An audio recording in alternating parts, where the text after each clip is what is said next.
Alô, apostos para mais um podcast do Despatologiza, Movimento pela Despatologização da Vida. Esta é a edição de número 26 dos Diálogos Despatologizantes e o título: Como a expansão abusiva de diagnósticos impacta a atenção clínica. Eu sou Rosângela Vilar, mulher branca, de cabelos castanhos, cabelos grisalhos curtos. Estou vestindo uma blusa cor mostarda e um lenço com uma estampa em preto e cinza claro. E tenho atrás de mim uma porta e bem lá no fundo, armário com porta-retratos. Hoje estou tendo que ficar no meu quarto, tenho visitas em casa. O escritório ficou inviável. Eu sou psicóloga, militante, coordenadora do Despatologiza e representante do CRP São Paulo no Despatologiza. E eu converso hoje com Amanda Fernandes, que é professora do Departamento de Terapia Ocupacional e do PPGTO da UFSCar, integrante da Rede Nacional de Pesquisa em Saúde Mental de Crianças e Adolescentes. E converso também com Heloísa Macedo, fonoaudióloga, doutora em linguística e especialista em linguagem, formadora de professores e militante do Despatologiza. Eu vou deixar aqui depois, durante a fala, elas façam a audiodescrição. Eu queria desejar agradecer, as minhas colegas, que já participaram de outros podcasts, e aí eu acho que é sempre bom quando a gente consegue retornar, porque dá para a gente falar mais um pouco daquilo que a gente não falou. Quando a gente revê os nossos podcasts, a gente fala, nossa, mas eu devia ter falado também disso, daquilo. Quando a gente retoma com temas que são correlatos, a gente consegue complementá-los. Bom, nossa conversa de hoje é sobre os impactos da naturalização da expansão de diagnósticos em crianças e adolescentes e também em adultos. O recorte desta conversa será a atenção clínica, em especial da fonoaudiologia, da psicologia e da terapia ocupacional. Quem chega nas clínicas, qual a demanda de crianças e adolescentes das famílias e das escolas, e no olhar despatologizante, qual a clínica ofertada. Sabemos das várias ofertas clínicas possíveis, mas já direcionando olhares e reflexões, a clínica que nós três fazemos acolhe pessoas e não mercadorias. Ajuda a lidar com incômodos e sofrimentos, respeitando singularidades e fortalecendo a construção de sujeitos. Não contribui com o mercado, com interesses outros que não a subjetivação, então, das vidas, que chegam para o nosso cuidado, para a nossa atenção. Ou seja, focamos sempre nos sujeitos e não em diagnósticos. Pensamos em conduzir essa conversa por eixos, e a gente vai iniciar com uma explanação, uma pequena explanação de qual é essa demanda, que chega para as clínicas. Dito isso, eu vou convidar primeiro a Elo, para a sua audiodescrição e a sua fala sobre que demanda ela recebe como fonoaudióloga, e a seguir a Amanda, também com a audiodescrição, e a demanda que ela recebe. Ao final, eu entro de novo, após a fala delas, aí para falar um pouco da demanda da clínica de fono que eu faço, de psicologia que eu faço. Já estou querendo aqui roubar o espaço da Heloísa. Pode ficar à vontade, Elo. Olá, todas que estão aí nos escutando. É sempre um prazer enorme estar nesse lugar, nesse contexto, falando pelo Despatologiza, do qual eu sou militante. E vou me descrever primeiro. Sou uma mulher branca, sou uma clara, sou uma mulher de cabelos marrons, escuros, um pouco abaixo do ombro, lisos e repicados na altura do ombro. Uso óculos, os óculos de aro amarronzados, estou com uma blusa roxa e um lenço branco, e atrás de mim eu tenho um adesivo, uma parede branca com adesivo de mapa mundi preto. Bom, e aí eu estou aqui no meu escritório, no meu consultório, inclusive, e falo desse lugar, dessa que é onde eu faço a minha clínica. Essa clínica, como a Rosângela Rô já falou, uma clínica que trata de pessoas, que cuida de sujeitos, que cuida daqueles que me procuram por alguma questão relacionada à linguagem, né? Então, tem algo na linguagem que não vai bem, porque é este o lugar da minha especificidade como fonoaudióloga. No entanto, a fonoaudiologia é um campo muito maior, né? E assim como nos outros campos da saúde, a gente tem formas, né, diferentes, metodologias diferentes de trabalho, jeitos diferentes de olhar e de tratar. E no caso da fonoaudiologia, a gente tem um campo bastante grande, né, da procura, principalmente quando a gente fala aí do tema específico, né, dessa nossa conversa, que tem gerado em torno não de qualquer questão, né, da fonoaudiologia, de qualquer questão da saúde mental, mas das questões que estão ligadas ao dito autismo, né, ao chamado autismo, à clínica que tem uma alteração de saúde mental. Mas não só, né, a gente não vai falar só disso. Mas o que tem chegado na clínica fonoaudiológica, mesmo eu ocupando o lugar de uma especialista de linguagem que olha para sujeitos faço minimamente um diagnóstico no mau sentido, né? Eu não estou querendo dar nomes, mas como o Ricardo falou no podcast da semana da seu anterior, né? No nosso podcast 25, existe um lado positivo do diagnóstico, que é aquilo que a gente busca, que é de fazer uma leitura de entendimento do sujeito de uma queixa, de uma questão que se traz e que o coloca no lugar da clínica. Então, eu tento, obviamente, que fazer este diagnóstico. E o que chega? Chega a busca, muitas vezes, pelo outro diagnóstico, o diagnóstico classificatório, né, protocolar e tudo mais. Então, assim, a queixa é seletivo para alimentação. Não come qualquer coisa, come sempre o mesmo alimento durante um determinado tempo, depois muda e quer comer um outro alimento, muitas vezes relacionado a uma única cor, e com isso, e as informações que se encontram disponíveis aí. Na mídia, as famílias já chegam, né? E os sujeitos já chegam com uma possível, né, classificação por conta de uma seletividade alimentar. Então, ele é seletivo alimentar porque ele tem já este diagnóstico, né? Então, essa é uma das coisas que se busca, como fazer para melhorar e para deixar de ter essa seletividade que incomoda muito. E aí, a primeira pergunta que eu deixo aqui, que eu acho que a gente tem que refletir, incomoda a quem, né? Então, esse é um ponto para a gente pensar, e é uma pergunta que eu faço quando eu recebo aqui esse tipo de queixa. E o que quer mudar? Bom, a outra demanda que chega aqui para a clínica fonoaudiológica é a questão de uma hipersensibilidade, né, sensorial, auditiva, por exemplo, ou visual, ou então também relacionada à questão da seletividade alimentar. Porque é muito sensível, então tem uma sensibilidade sensorial muito exacerbada. E por conta essa sensibilidade muito aumentada, é por isso que tem uma alteração também na linguagem. Já chegam com um determinado caminho posto. E aí também, novamente, a gente vai tentando perguntar o que é que tipo de coisa é que tá em jogo aí nessa sensibilidade, né? O que é que não escuta, o que é que quando escuta muito e incomoda, e que tipo de alteração que isto provoca. Então, eu vou dizendo que chegue mais ou menos o caminho que eu tento seguir, o que a gente tenta provocar, né?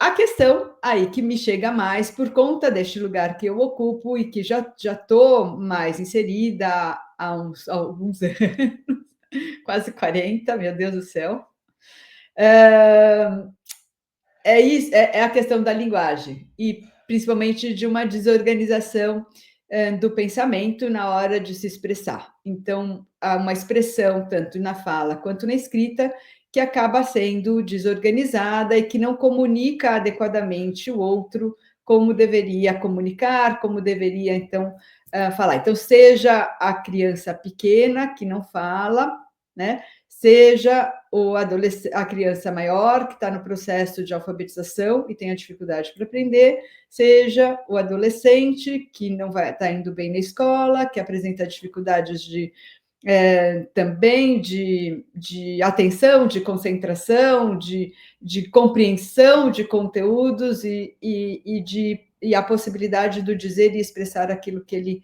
entende, aquilo que ele sabe, né? Ou o contrário, sabe demais e está muito desinteressado, e aí também se desorganiza por conta disso, e há reflexos importantes desse tipo de coisa na linguagem. E este é o meu campo, né? E o meu trabalho, ele é sempre nessa linha de escutar que demanda é essa que chega para mim, né? Que queixas são essas que chegam para mim e que vão interferir e que tem algum tipo de efeito na linguagem. Então, de que maneira a linguagem pode reverter, né? Pode tratar, pode ser trabalhada para que esse sujeito tenha a sua linguagem mais ouvida também, né? Então, que ele consiga utilizar e que ela seja mais eficiente, mais eficaz, que ela dê conta do dizer dele.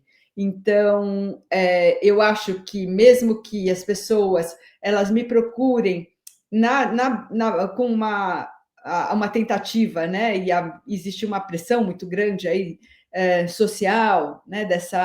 Desse mercadológico que é justamente como a Rô introduziu, a gente não está interessado em pensar só na mercadoria, né? Então, nessa mercadoria que eles trazem, como se a linguagem também fosse uma mercadoria, mas a gente está pensando nesse sujeito que fala, nesse sujeito que escreve, ou nesse sujeito que não fala, mas quer se comunicar, né? E como é que ele quer fazer isso, e como é que ele pode fazer isso. Então, mesmo que a gente tenha esse olhar mais ampliado, existe uma pressão. Por quê? Porque os convênios pagam o nome, os convênios não pagam pelo cuidado do sujeito, mas pagam pelo nome que aquele sujeito carrega. O nome que eu digo, o nome do diagnóstico, né? A questão desse diagnóstico protocolar. Então, isso acaba sendo muito complicado, porque o que a gente vê divulgado, né, na mídia toda, se você faz qualquer busca, é isso. Precisa de não sei quantas horas de atendimento para dar conta de sair do lugar do sujeito que tem ali, que não consegue estar bem na escola, que não consegue estar bem na sociedade, que não consegue. Então, ele precisa, e aí o convênio para pagar, né? Então, precisa deste nome, precisa de um CID, precisa de um número, né, de uma classificação. Bom, eu acho que senão eu vou avançar aqui muito, mas eu acho que talvez para aquecer um pouco é isso, né? A dificuldade que a gente tem, às vezes, de quantificar, porque um sujeito ele não é assim quantificável, como os protocolos muito fechados, eles pressupõem que a gente consiga colocar numerozinhos em cada uma das funções que o sujeito exerce. E eles são tão variáveis, eles são tão... como nós somos, né? Sujeitos que somos a partir das relações em que estamos. E, portanto, a gente muda, né? Então, não, é muito complicado. Agora, não, o que eu quero deixar claro é que eu não sigo, não tenho um protocolo completamente fechado, mas é lógico que a gente tem alguns parâmetros, que a gente tem alguns caminhos que vão nos dando, inclusive, medidas objetivas para comparar os efeitos, as evoluções, e que isso é importante, mas é com o próprio sujeito, então é uma filmagem, como estava quando chegou, que resposta que me deu num determinado contexto, e aí a gente consegue ter medidas, né? E que são medidas que vão dando uma cientificidade para a avaliação, porque tem parâmetros, porque tem evolução, porque tem tempo, porque a gente fala dentro de um contexto, né, social. Então, é isso que eu queria dizer, o que eu não sei se qualquer coisa pode me dizer, Amanda, se acham que deveria falar alguma coisa a mais aqui, a gente está nessa conversa, isso que é bacana da gente poder conversar, né? Acho que por enquanto é isso assim, né? Não, acho que foi bem interessante. Você já deu uma aquecida na história. Mas vamos ouvir a Amanda falar um pouquinho. Boa. Pela TO. Obrigada, gente. Um prazer estar com vocês, compartilhando desse momento, fazendo essa troca, né, entre as categorias profissionais que atuam aí com esse público, né.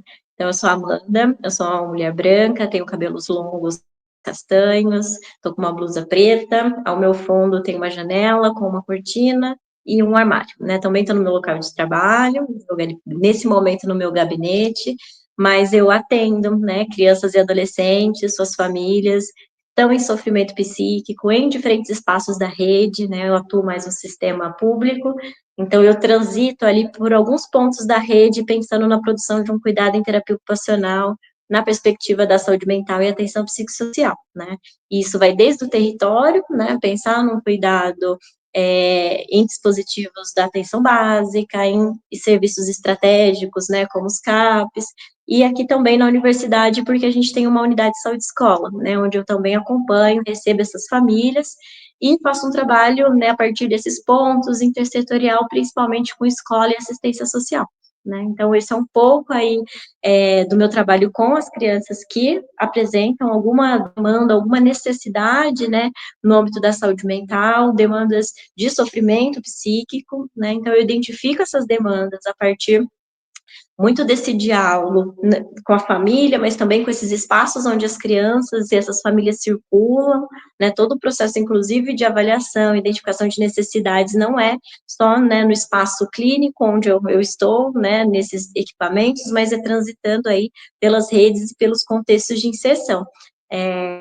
E aí, na terapia ocupacional, todo esse trabalho se pauta muito no cotidiano, né? Então, a partir das necessidades, das limitações, das fragilidades, e o quanto que, né, as dificuldades existentes impedem esse cotidiano, limitam, fragilizam a experiência dessas crianças no cotidiano, é onde aí a TO entra, né, pensando em propostas de atuação, de intervenção, para potencializar, para incluir, para garantir, né, uma melhor participação, uma melhor autonomia dessas pessoas, né, então eu não trabalho só, né, com as crianças e adolescentes em sofrimento psíquico, enfim, mas também de uma forma mais ampliada, né, contextualizada, bem geopoliticamente localizada, né, nessa clínica.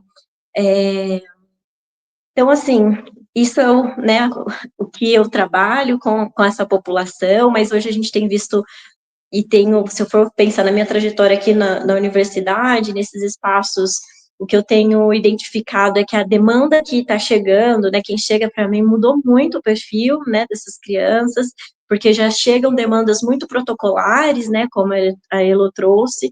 Então, antes eu atendia, por exemplo, diferentes necessidades de saúde mental, né, das crianças e adolescentes, e isso envolvia não questões diagnósticas, mas uma série de necessidades de saúde, e hoje o maior público são os autistas, né, são as pessoas autistas, isso meio que tem dominado a minha clínica no contexto atual, né, e muitas, quem está chegando já vem com um protocolo pronto, meio que um cardápio de serviços já pronto, sem nem antes eu conhecer nessa população.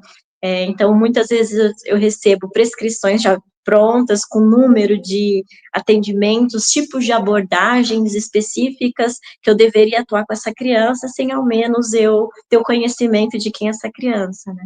E aí eu penso que o trabalho na terapia ocupacional já começa desde aí, né? Problematizando,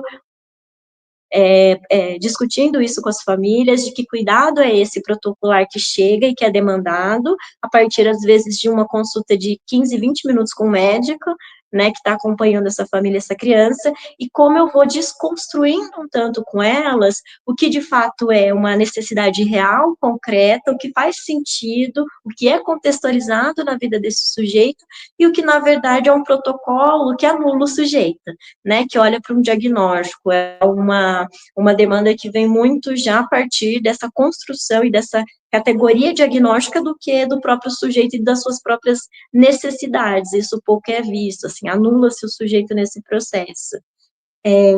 E aí, as principais demandas na terapia ocupacional, nessas protocolares, né, vamos dizer assim, que chegam, é muito a partir de técnicas e abordagens específicas, como integração sensorial, análise do comportamento, né, bem direcionada principalmente à questão da integração sensorial, me chega muito isso para mim, mas numa perspectiva que hoje tem sido muito reducionista, que inclusive reduz aí a profissão para a técnica, né? Então hoje busca-se as técnicas, não tem buscado os terapeutas ocupacionais, né? E é algo que a gente lutou muito na profissão, né, para desconstruir, e que hoje a gente está vendo novamente uma inversão dessa lógica, né, da nossa atuação enquanto terapeuta ocupacional.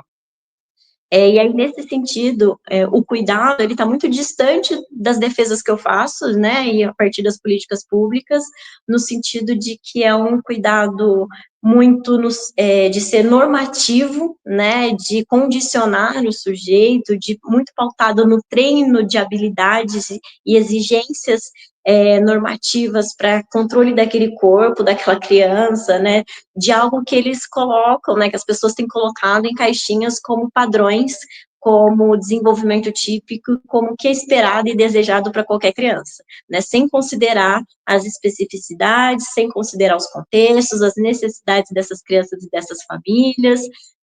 Isso reduz todo, né, a forma de produção de cuidado, e o que eu entendo, inclusive, como cuidado na terapia ocupacional, em diálogo aí, né, com o campo da minha atuação, né. E aí eu fiquei pensando muito, assim, no que ela trouxe, né, já de questionamento, para a gente começar esse diálogo, em relação ao que incomoda, né, o que incomoda e que incomoda. E o que eu percebo na minha clínica é que as crianças que chegam são crianças que incomodam, principalmente a partir de um comportamento que ninguém sabe o que fazer e que as pessoas abrem mão e não querem lidar, né? Então, uma das demandas é essa questão comportamental, crianças muito agitadas, né? Crianças que dão trabalho na escola, crianças que não param. E quando a gente, né, tem feito muitas dessas conversas com as escolas, principalmente, né? A gente vai entender o que está acontecendo, na verdade, a gente não está suportando ficar mais com as crianças, né? E aí tudo incomoda, o limite é muito pequeno, né? E a gente não suporta estar com as crianças, né? Então tudo vira um grande problema, tudo vira um grande diagnóstico, e tudo precisa de um diagnóstico para justificar, muitas vezes, uma dificuldade nossa, do adulto, né? De lidar com as diferenças, né? Então a gente não está suportando criança, a gente não está suportando as diferenças e as diferentes formas de ser e existir na vida, né? E aí é onde eu penso que eu entro aí com a minha atuação também, olhando para esse cotidiano, né?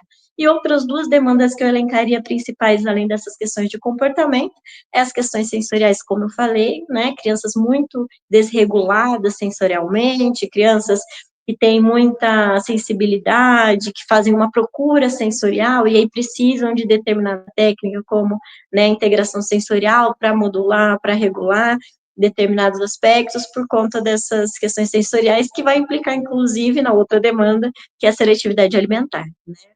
Na maioria das vezes, as crianças chegam, precisa de TO, precisa de fono, porque tem uma seletividade alimentar, não come nada, né, evita alimentos dessa forma, não come alimentos pastosos. Isso tem sido muito interessante, porque tudo tem sido reduzido a isso, inclusive, e aí quando a gente vai tentar entender alguns contextos, a gente vê que muitas vezes não se trata de uma seletividade alimentar, não se trata de uma questão sensorial, né, muitas vezes se trata de uma questão do contexto, né, de estruturas de contextos, de formas de entender que há diferenças e padrões nos seres humanos de modo geral, e que não tem como todo mundo aceitar tudo, não é todo mundo que gosta de tudo, e que, né, as pessoas se cansam do excesso de informação, as telas estão aí nesse sentido também de uma sobrecarga, né, e que não é um problema da criança, né, isso tem sido algo Acho que esses elementos é o que mais permeiam, assim, a clínica aqui, né, as demandas que chegam, e como eu tenho tentado um pouco olhar e trabalhar aí com essas famílias e com esses contextos sobre essas demandas. Obrigada, Amanda. Ai, vocês já falaram tantas coisas que acho que eu vou fazer um outro viezinho aqui. Bom, primeiro, a psicologia ela tem muitas linhas, muitas técnicas, muitos olhares, né? Então eu preciso dizer de qual clínica que eu estou falando, né? A minha abordagem é histórico-social, né? E a minha atuação é sempre de uma maneira sistêmica, contextualizada, né? E despatologizante, né? Eu faço despatologização há décadas, né? Antes mesmo de eu saber que eu já fazia isso, né? Ainda não tinha um nome, mas já tinha uma prática, né? Eu tive mais de 30 anos de atuação no SUS, né? Era um equipamento de interface saúde e educação. Então, meu equipamento era sempre receber criança rotulada, criança pré-diagnosticada por neurologista, por psiquiatra, e o meu trabalho sempre foi de tentar trabalhar com as crianças e com as famílias e com as escolas e também com os profissionais que me encaminhavam, né, que talvez a gente pudesse olhar para aquelas situações de outra forma, né? O que eu vou falar também, eu trago da demanda que eu ouço de outros psicólogos, né? Não chega para mim coisas do tipo que vocês falaram, né? Porque como eu não faço análise do comportamento, é muito raro chegar para mim alguém que precisa de fazer, né, X horas de terapia, porque já tem um outro caminho para essas crianças, infelizmente, né? Aí nosso trabalho na psicologia tem que estar em outras linhas, né? Então, tem uma subcomissão do Conselho de Psicologia, que eu participo, né, sobre autismo. Saiu uma nota orientativa agora, né, justamente tentando ajudar os profissionais a olharem para isso de uma outra forma, né, e a questionar essas solicitações de 40 horas de terapia por semana, ou 20 horas de terapia por semana, mas e um trabalho protocolar, como vocês colocaram, né? Mas lembrar que a gente tem na nossa frente sujeitos. Mas, assim, para mim, a clínica, né, que já tem um outro olhar, o que chega é também a busca de diagnóstico. Ou a família, né, chega buscando diagnóstico, muitas vezes por solicitação da escola, né, a escola dá algum alerta e a família fica preocupada, e aí eles acabam chegando para a gente. Mas eu também tenho a demanda que vem do próprio sujeito.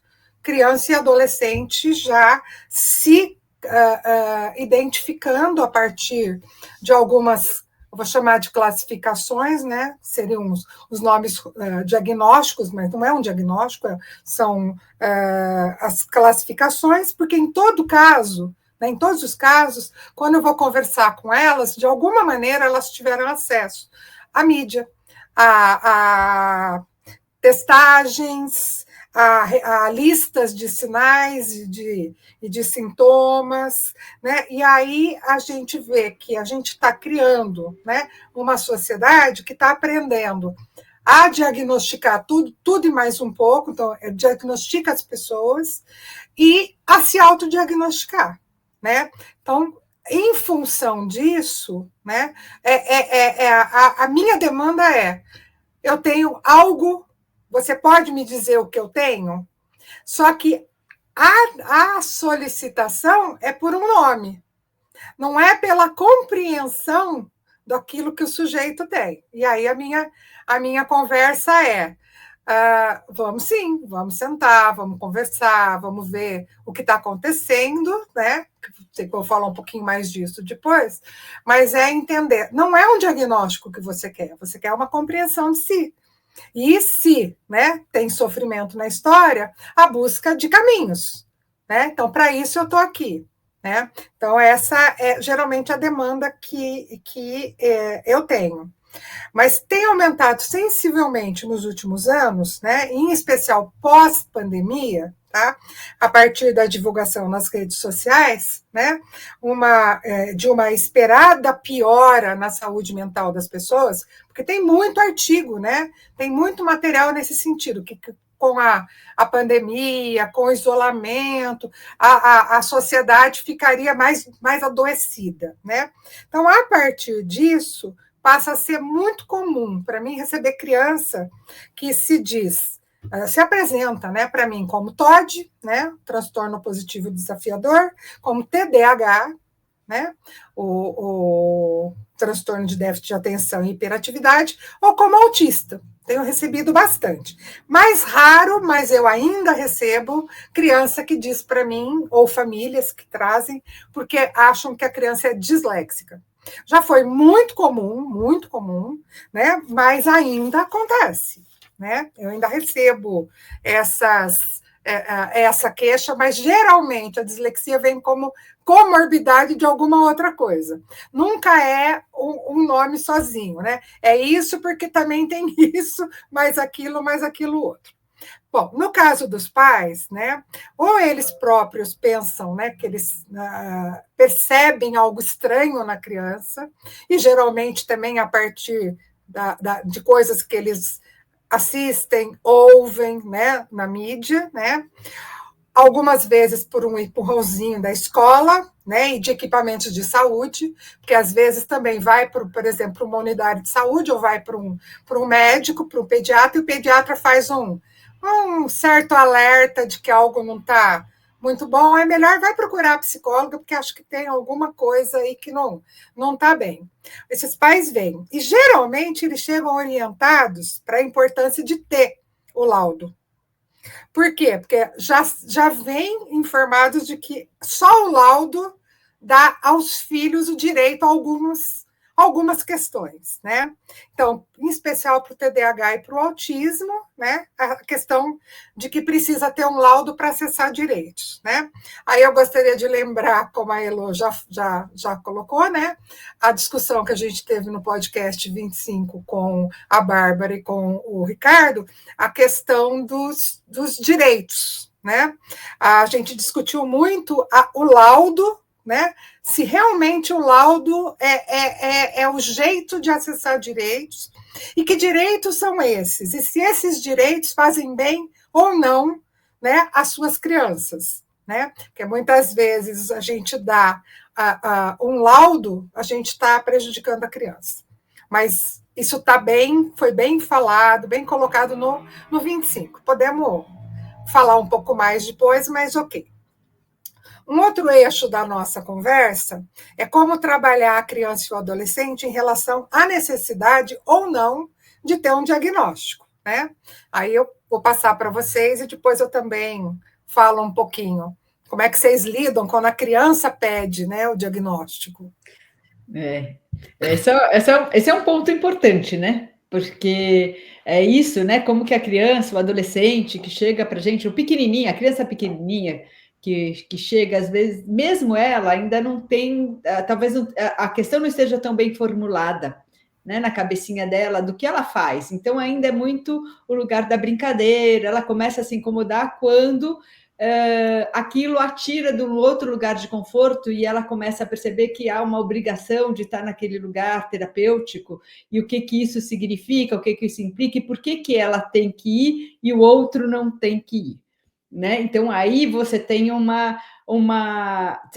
começa a ter uma preocupação, e aqui pode aparecer na forma de irritabilidade, né? Principalmente aqui eu estou falando da criança e a gente está falando, né, de criança, se for a criança pequena, que tem uma dificuldade de comunicação. E às vezes isso a coloca num lugar de ficar do chamada desregulagem, né? A criança se desregula, a criança precisa ser regulada porque porque na verdade ela não está entendendo direito o que está acontecendo, por que eu tenho aquilo. E a gente então precisa dizer. Então, a criança pequena, eu escuto que ela chega pedindo, vamos dizer, então ela pede para a gente escutá-la e dizer o que ela tem, o que ela faz no espaço que a gente está. Então, nesse sentido, voltando lá para o podcast 25, que a gente não precisa dar um laudo, mas que é importante a gente dizer o que significa, o que representa aquilo que a coloca no lugar da clínica, seja fonoaudiológica, psicológica, de TO. Né? Então, nesse sentido, é importante a gente conseguir construir uma forma de nomear isso que não precisa ter um nome protocolar, né? Mas de dentro da própria criança. Você está brava porque você não consegue dizer o que você pensa.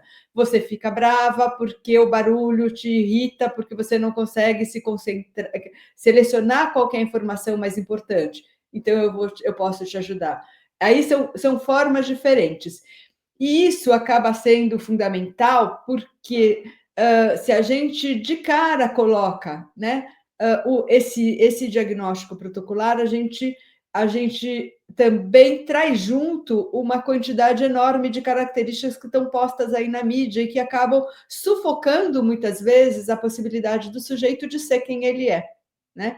Então, nessa clínica, que eu nem falei, né, de que qual é o meu lugar, então, como a Rô falou, né, eu sou uma fonoaudióloga que trabalho numa linha de base histórico-cultural, né, então, ou mais vigotskiana, no olhar da comunicação, da interação, mais bakhtiniana no sentido do diálogo, né, dessa construção dialógica, do estar com o outro. Então, entender, por exemplo, a mediação é isso, né? Eu tenho um papel de mediadora na construção de quem é o sujeito, inclusive na construção desse diagnóstico. Então, quem que precisa do diagnóstico?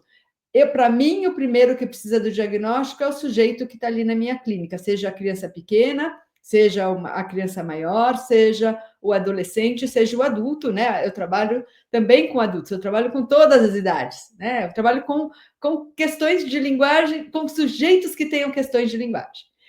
E aí, as famílias e as escolas que têm exigido muito mais esse diagnóstico. Então, o sujeito ele tem uma busca e uma demanda, como vocês também, como a gente já foi colocando, que ela é instituída nessas relações sociais dela. Então, se ela é instituída nessas relações, quem também está pedindo um diagnóstico são esses espaços que não sabem muito bem como lidar e que apostam no diagnóstico como a solução para o caminho a ser seguido com aquele sujeito, né? E que isso, então o que a gente vê é uma pressão neoliberal, especialmente, muito grande, que fez com que aumentasse essa demanda por diagnósticos e essa demanda, né, para a clínica, que para essas nossas clínicas aumentou muito, justamente porque é muito mais fácil, e a gente vem dizendo isso muito em várias conversas nossas, né, do Despatologiza, há um aumento muito grande da patologização, e essa patologização ela é social, né?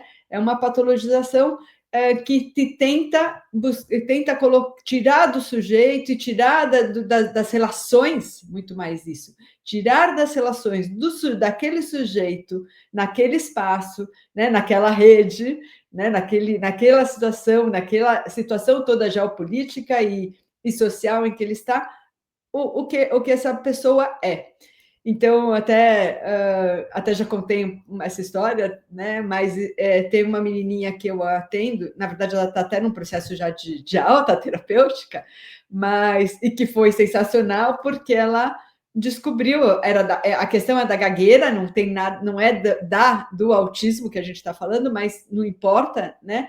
E vem ali apresentando uma disfluência que vai e volta, é a terceira vez já que a gente começa a entrar nesse processo de desligamento, e aí ela volta a gaguejar, ela está super bem e volta a gaguejar, e aí nesse processo agora, né, desse trabalho mais, e também trabalho com parcerias, não eu sozinha, obviamente, de repente ela falou, eu entendi, quer dizer que eu não sou gaga? É o meu corpo que gagueja de vez em quando? Eu não sou gaga. Porque aí, o colocar nela como uma pessoa, como se a possibilidade do dizer e do falar fosse que ela era gaga como algo, puxa vida, eu não sou. Né? Eu não vou falar o nome dela por questões, né, para a gente preservar, mas eu sou eu sou a gagueira. É como se ela me dissesse isso, eu sou gagueira, não é isso que eu quero. Daí, quando ela se deu conta, ela falou, mas eu não sou a gagueira, né? Essa gagueira vem de vez em quando, vem com uma fome. Eu falei, isso é lindo, né, é Elô? Quando a gente lindo, vê, né, a a criança virada, foi ter um lindo. insight, porque no adulto a gente consegue, eu acho que é esperado acontecer, né, por conta de metalinguagem, Exato. quando a gente consegue conduzir na criança pequena para ela ter, eu acho um encanto. Nossa, foi um encanto maravilhoso. E aí eu começo a ver com outras crianças, então de mostrar que ou tem um outro menino que está dentro do espectro aí, que foi um diagnóstico construído muito cuidadosamente, com família, contanto, também não foi uma coisa rápida, que foi importante para ele, inclusive. Então, a gente tem as duas coisas, e por isso que eu até estou trazendo esse outro. E o porquê que é interessante? Ele entender que quando ele sai um pouco, quando ele se desregula, quando ele fica bravo com as coisas de um jeito diferente do que ele vê outros amigos ficarem bravos, né, por um motivo muito parecido, ele ficava muito chateado, se martirizava muito, se mortificava, se machucava por conta, né, vocês devem ver vários, ele não é o único, mas enfim, estou contando.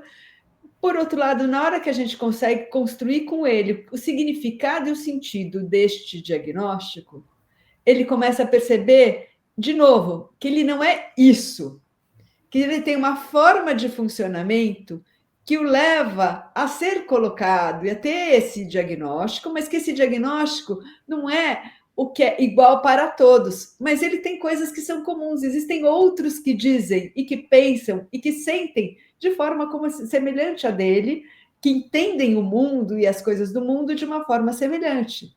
Então, ele não é um problema, ele é um jeito de ser, uma forma de funcionar, e que aí ele pode. Então, assim, eu estou trazendo porque a gente está falando assim, para quem, né? Quem que precisa desse diagnóstico? Então, eu acho que, independente, às vezes, dessa demanda de uma escola e do laudo, essas crianças que chegam porque foram trazidos, ou adulto, ou quem seja, chegou na clínica, eles precisam de um entendimento, de uma escuta ativa, de uma compreensão do que é que eles estão fazendo aqui, que lugar é esse, que particularidades o colocam nesta clínica e como que a gente pode lidar com isso, porque na descoberta de quem são eles, para além daquilo. Né? Então, eu acho que se a gente tem esse aumento exponencial, como você bem trouxe, Rô, de uma demanda criada, inclusive pós-pandemia, e disso que a gente falou, né, de uma escola que tem coisas muito bacanas, né? Não vamos, é ruim a gente generalizar, mas tem isso acontecido muito de ter que ter para garantia de direito, né? Para além disso, a gente precisa desconstruir que esse diagnóstico é para a garantia de direitos, mas é para uma identificação de um sujeito que pode estar para além desse diagnóstico, né? Enfim, falando muito aqui. E aí, Amanda? E pensando que, para mim, né, o que mais chega nessa busca de diagnóstico vem muito das famílias e dos professores, geralmente, né, assim, para ter, eu acho que tem essa demanda mais dirigida do que para além, essa minoria é das próprias crianças, dos próprios adolescentes fazendo essa busca, né, pelo menos nos espaços que eu transito. E aí, nesse sentido, eu tenho feito muito um questionamento, junto com eles mesmo, né? De que lugar que ocupa esse diagnóstico na vida dessas pessoas, né? Assim, por que dessa busca? Então, eu sempre jogo esse questionamento para quem, né, com quem eu lido, com quem eu atendo e tudo mais. E aí, ele tem ocupado muitos lugares, né? Assim, diferentes na vida. Então, eu vejo que, né, para as próprias crianças, para os adolescentes, muito isso do pertencimento, né? Assim, é um lugar onde eu me reconheço, me identifico com outras pessoas, identifico que a minha dificuldade e minha necessidade tem um lugar para além da diferença. Isso traz, inclusive, vamos dizer assim, certo alívio em algumas situações, né? Então, acho que tem um tanto disso, justifica muitas das coisas para as famílias, né? Também eu acho que tem uma busca de um alívio assim, não é culpa minha, né? Não foi eu que, não é o modo que eu crio, e aí joga de novo, né? Problematiza isso mais com o sujeito, com a criança, né? E com o adolescente.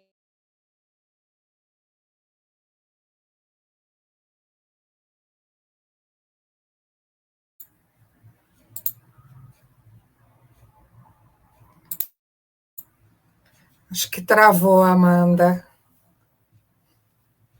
Vamos deixar ela tentar acertar. Eu vou adiantando aqui um pouco da questão da psicologia para ela poder voltar. Ela não conseguiu voltar ainda. Eu acho que no eixo da Vocês estão psicologia. ouvindo?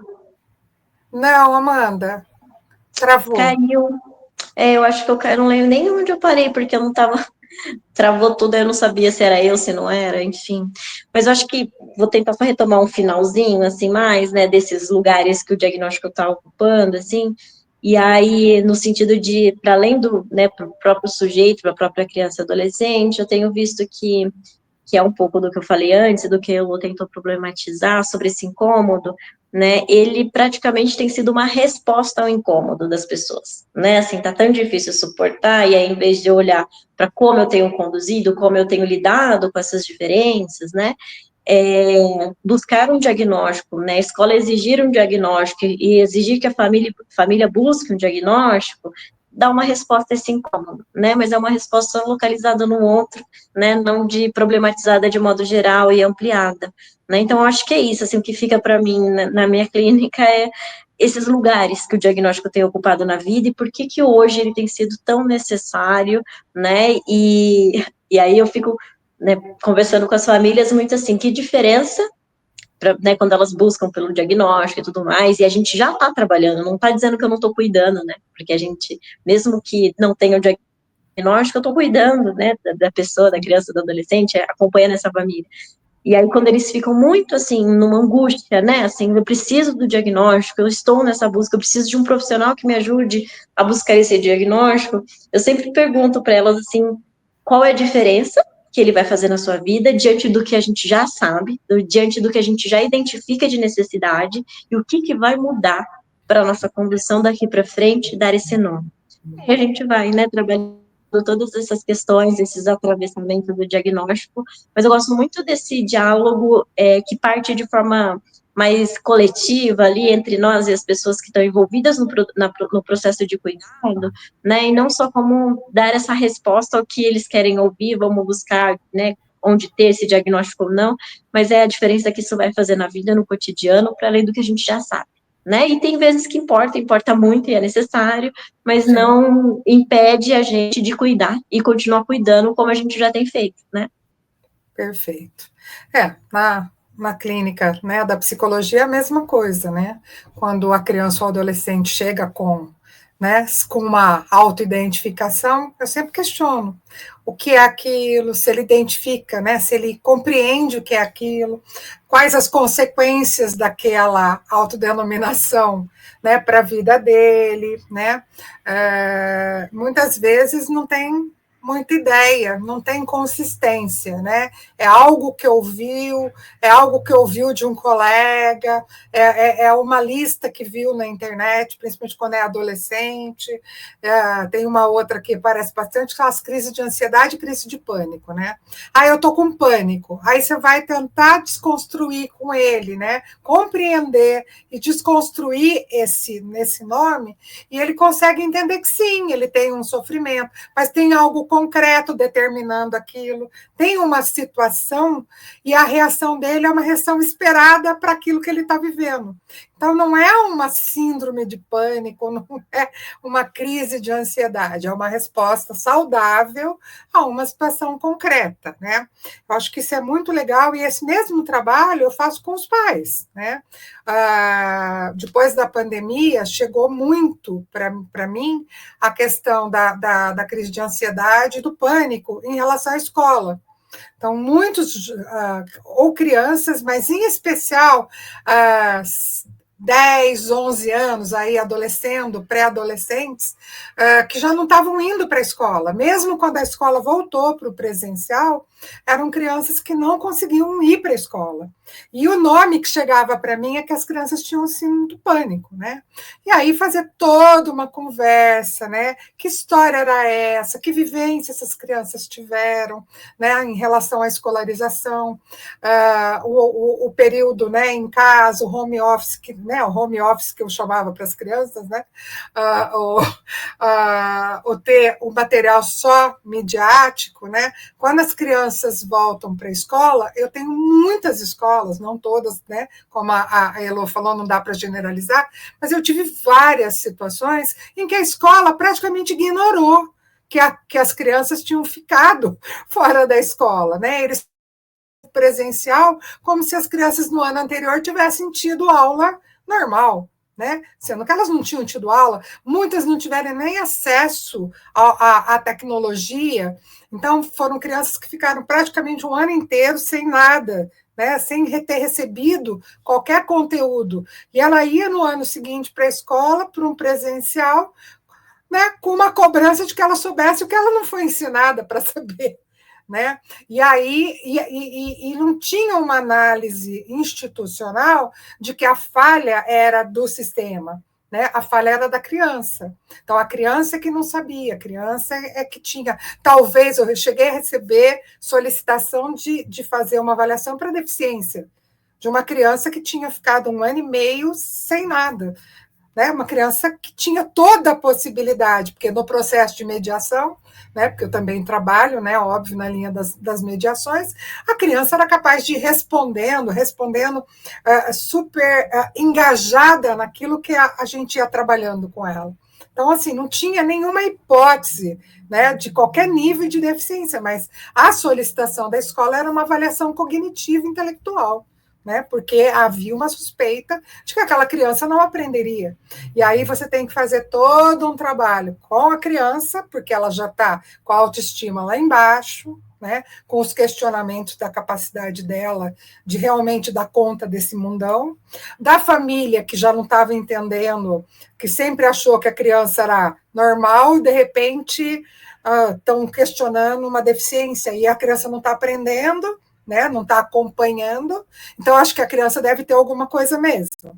E a escola, né, fazer o trabalho também com a escola, de que, vamos lembrar qual foi o histórico dessa criança, que essa criança não teve, né, eu recebi, né, uma que morava numa cidade pequenininha, agora mora em Campinas, porque a família não deu conta de, na cidade pequenininha, onde a criança ficou um ano e meio sem aula, ao retornar à escola, ser cobrada de que tinha que estar lendo e escrevendo, porque foi o ano da alfabetização dela. Os pais ficaram desesperados, cataram as crianças e vieram, né? Ele, que era o da alfabetização, e a irmã um pouquinho mais velha, trouxeram para Campinas. Isso não significa que eles resolveram o problema de vez, né? Mas, pelo menos, foi mais fácil de eu poder trabalhar com a escola, de ajudar a escola a compreender que histórico esse, né? Tanto ele quanto a irmã tinham tido de escolarização, que era um ano e meio sem nada, né, de conteúdo, porque a escola lá não deu nada, nem por tecnologia, foi realmente um ano e meio sem nada. E como é que a gente podia resgatar isso? Né? Qual era o trabalho que dava para fazer? Havia uma compreensão da escola, mas pouco envolvimento da escola para ajudar nesse buraco de aprendizagem. Eles entendiam que tinha um buraco, mas não entendiam que era a responsabilidade deles, do mandato pedagógico, trabalhar. Então, era um encaminhamento para a psicopedagoga, para o psicólogo, para a fono, para Deus e todo mundo. Não era um mandato para a escola. E a minha discussão com a escola, que sim, ele podia até ter um acompanhamento, mas que ele precisava do mandato pedagógico que ajudasse, né, a elaborar o que ele não tinha tido, né, via mediação. Então, eu acho que essas questões são questões bastante importantes da gente pensar. Eu queria só para encerrar, né, porque a gente já está indo aí para 1 hora, mas vocês, com toda a liberdade de ainda introduzirem as questões que vocês acham que não foram contempladas, qual é a oferta de clínica, né, que a gente tem, né? Eu acho que isso é uma coisa que a gente não pode encerrar, né, esse podcast sem deixar isso muito claro, né? Que é uma clínica que não foca no diagnóstico.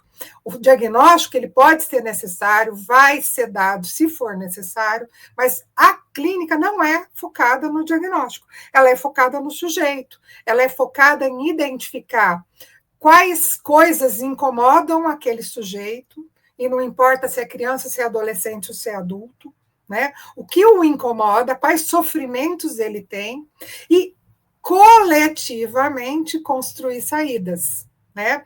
Porque também não dá para eu, como, né, a terapeuta, dizer para ele, olha, já que diante de X sofrimento eu vou te ofertar isso, porque também não funciona, né? Porque a gente precisa lembrar do projeto terapêutico singular que é tão caro ao SUS, né? E que para mim a clínica ela é particular, né? Porque eu já estou aposentada do SUS.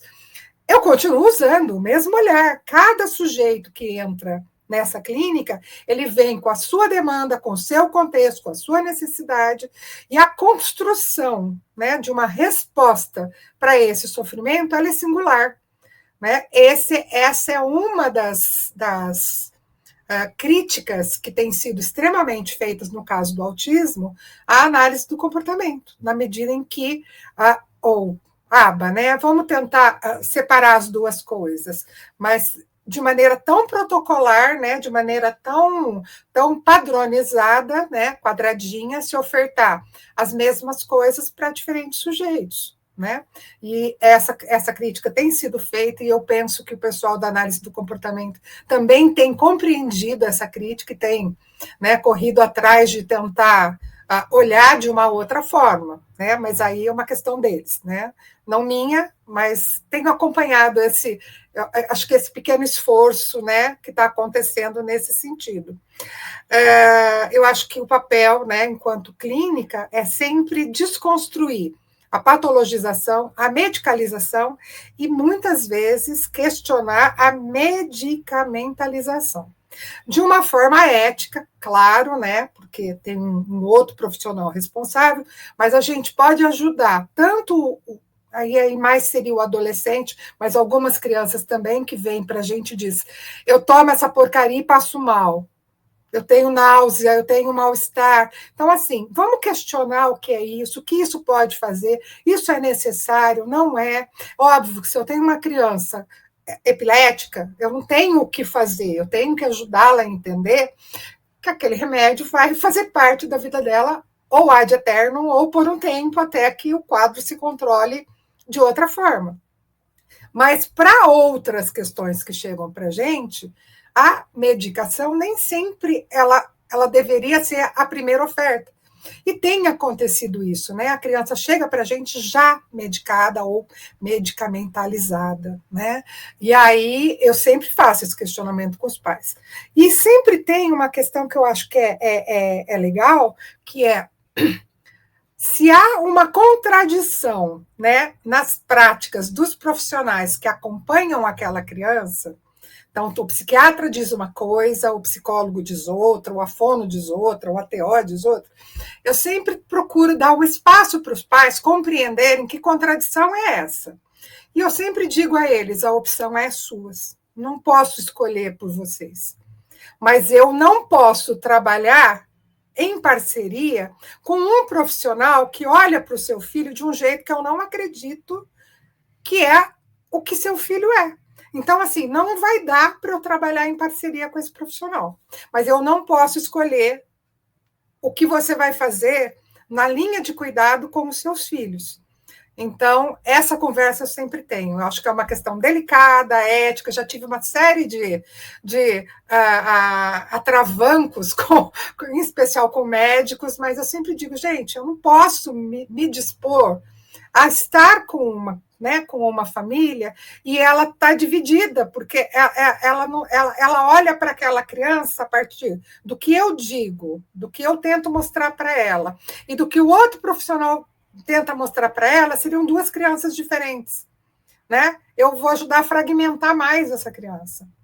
Mas, geralmente, eles acabam ficando comigo. Parece que, né? Eu acho que ajuda o fato de que a gente atende com mais frequência, o vínculo que a gente faz é maior do que, né, o médico que vai ver cada 3 meses, cada 4 meses, Então, a gente tem o lance do vínculo. Eu acho que esse lance é um lance que a gente precisa aproveitar para ajudar a garantir qual clínica e qual resultado a gente quer, para que esse sujeito seja cada vez mais sujeito, cada vez mais potente, cada vez mais crente, né, em si mesmo. Mas aí deixo para vocês. Não, porque é isso mesmo, né? Acho que na minha clínica acontece muito isso também. Então, acho que dessas coisas todas que você falou, acho que a gente precisa mesmo a escuta com as famílias, né? Então, é justamente isso, o que significa, a Amanda também falou, a gente está, acho que nós três aqui fomos destacando isso, o quanto é importante ouvir esses tanto os sujeitos, pacientes, quanto suas famílias, e as escolas também. Muitas vezes as escolas precisam dessa nossa escuta e dessa nossa parceria para olhar, inclusive para modificar e, de repente, até não ter a exigência do laudo para criar condições mais favoráveis à aprendizagem, ao desenvolvimento da criança dentro da escola, né? Ao estar da criança dentro da escola. Então, eu acho que o principal segredo da nossa clínica, né, seja ela no campo privado ou no campo público, é a gente trabalhar em rede com escuta. Uma escuta ativa, uma escuta atenta, uma escuta de compreensão de que necessidades são essas de fato que estão ali postas. Né? E o que eu tenho, a gente, né, lógico, eu também também acho difícil, também já tive nessa mesmas situações de conversas com outros profissionais, já que a gente trabalha no diálogo, né, com o outro, né, que está envolvido. Eu já tive também várias vezes naquela situação delicadíssima, né, de que eu vou fazer, né, porque o outro profissional trabalha numa linha muito diferente da linha que eu estou trabalhando, e a criança fica dividida. E às vezes a criança traz, eu não quero ir na outra pessoa. Eu falo, então vamos conversar com seus pais, vamos trazer a sua família para conversar e entender junto o que está acontecendo. Por que você não quer ir? O que é que está te causando? Ah, minha mãe vai ficar brava se você falar. Não fale para ela, porque... Eu falo, mas você já conversou com a sua mãe? Então vamos lá, eu vou estar junto, a gente conversa junto. Então, eu acho que as famílias precisam também dessa escuta, porque às vezes a gente faz esse papel, né? Dessa mediação, dessa conversa, dessa compreensão. E a mesma coisa com a escola. Então, e com os outros profissionais, e de repente com outro médico, né? Isso. E inclusive a mediação com a escola, que também não concorda com o diagnóstico. Eu tinha esquecido desse detalhe, mas tem sido muito comum, né? Sim. A criança chega com, né, uma classe que a escola fala não. E a escola fala, eu não vejo nada disso. Não precisa. E aí a nossa parceria com a escola você tem razão, também não vejo nada disso. Como é que nós vamos lidar juntos? Exatamente. Né? E aí chama a família. Por que precisa de adaptação? Essa criança sabe. Por que eu vou precisar adaptar o material? Por que eu não posso estar com essa criança, fazer essa criança entender o quanto ela pode? Porque ela pode. Então, eu acho que a gente tem que ter esse cuidado. E muitas vezes, por exemplo, no meu caminho, uma coisa que eu tenho feito é a gente tirar um pouco do peso das terapias clássicas, vou dizer, talvez, né, dessa clínica. E eu falo, olha... um caminho muito bacana ir para as artes, para a música. Então, estudar um instrumento, fazer teatro, fazer a pintura, desenho. Eu tenho crianças que têm uma expressão riquíssima pelo desenho e que isso nem sempre aparece e é permitido ou pode. E tentar entender também esse desenho, que é essa representação simbólica, é um outro caminho. Ele é muito terapêutico, mesmo não estando na clínica clássica. Então, eu acho que a gente né, que ofertas a gente pode ter, né, de clínica sem focar no diagnóstico, mas olhando para o sujeito, é entender esses lugares que eles estão ocupando e que eles podem crescer, aparecer, ser, né? Entender que o abraço que me irrita, o toque que me irrita, como eu digo para o outro que isso me incomoda, e não é porque eu sou autista ou não autista, é porque eu não gosto, essa que é a diferença, né? Eu não gosto de cantar parabéns, eu não gosto de festa de aniversário, por que eu tenho que ser autista para não gostar? É mais ou menos essa inversão, e a gente inverter um pouco a lógica, né? Talvez ter um pouco isso.